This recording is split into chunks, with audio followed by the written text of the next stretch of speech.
সুপ্রিয় দর্শক, বর্তমান কর্মক্ষেত্রে আপনি যে কাজই করেন না কেন, কম্পিউটার বা ল্যাপটপ হচ্ছে একটা উপকরণ। আমরা বেশিরভাগ কাজে কম্পিউটার বা ল্যাপটপ বেসিস করি এবং এই কম্পিউটার বা ল্যাপটপ ব্যবহারের কারণে আমাদের দীর্ঘমেয়াদী ঘাড়ে ব্যথা, পিঠে ব্যথা এবং বুকে ব্যথা হতে পারে।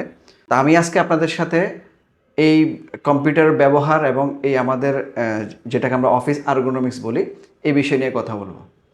শুরুতে আসি, আপনার এই যে কম্পিউটারের মনিটরটি আছে সেটি আপনার কোন লেভেলে থাকবে, অর্থাৎ আমরা বলি পারপেন্ডিকুলার, যার মানে হচ্ছে আপনার এটাকে আই লেভেলে থাকতে হবে।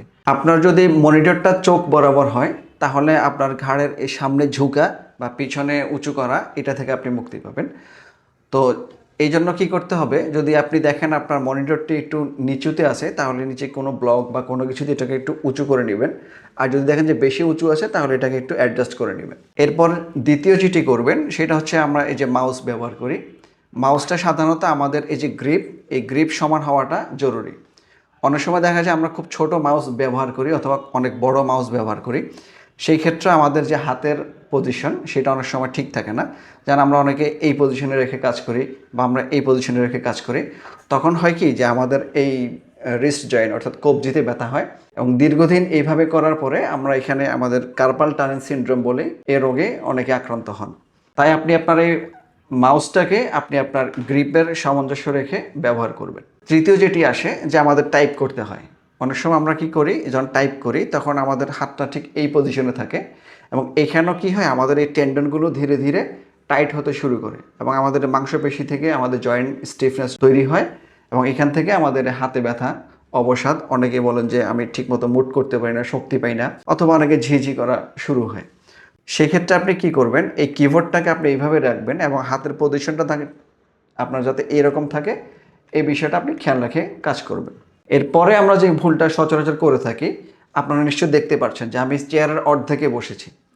আসলে আইডিয়াল নিয়ম হচ্ছে আপনি চেয়ারটাকে ফুল সিটেড বসা, অর্থাৎ এমনভাবে বসবেন যাতে আপনার ব্যাকটা অটোমেটিক একটা সাপোর্ট পেয়ে যায় এবং আপনার এই যে গ্যাপটা আছে এই গ্যাপটা যতটুকু সম্ভব এটাকে মিনিমাইজ করা, অর্থাৎ কমিয়ে আনা।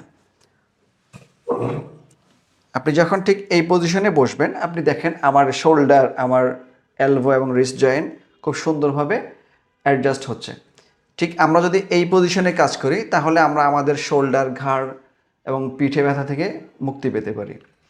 আপনারা যারা দীর্ঘদিন এই পজিশনে বসে কাজ করার কারণে বিভিন্ন ধরনের ঘাড়ে ব্যথা অথবা পিঠে ব্যথা অথবা অনেকের বুকে টাইট টাইট লাগা অর্থাৎ শক্ত শক্ত মনে হওয়া, হাতের কবজিতে ব্যথা, শক্তি কম পাওয়া, ঝিঝি করে, এই ধরনের সমস্যার জন্য আপনি অবশ্যই একজন ফিজিওথেরাপিস্টের অধীনে ফিজিওথেরাপি নেবেন।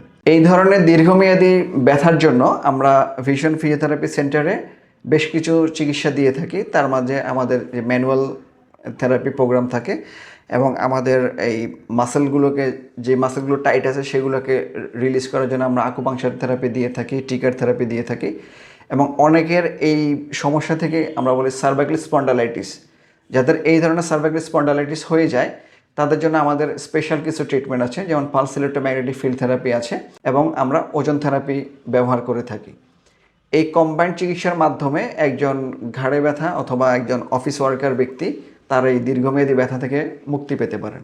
তাই আপনারা যারা এই ধরনের সমস্যায় ভুগছেন, আপনারা ভিশন ফিজিওথেরাপি সেন্টারের সাথে যোগাযোগ করুন, আমাদের চিকিৎসা নিন এবং সুস্থ থাকুন। ধন্যবাদ।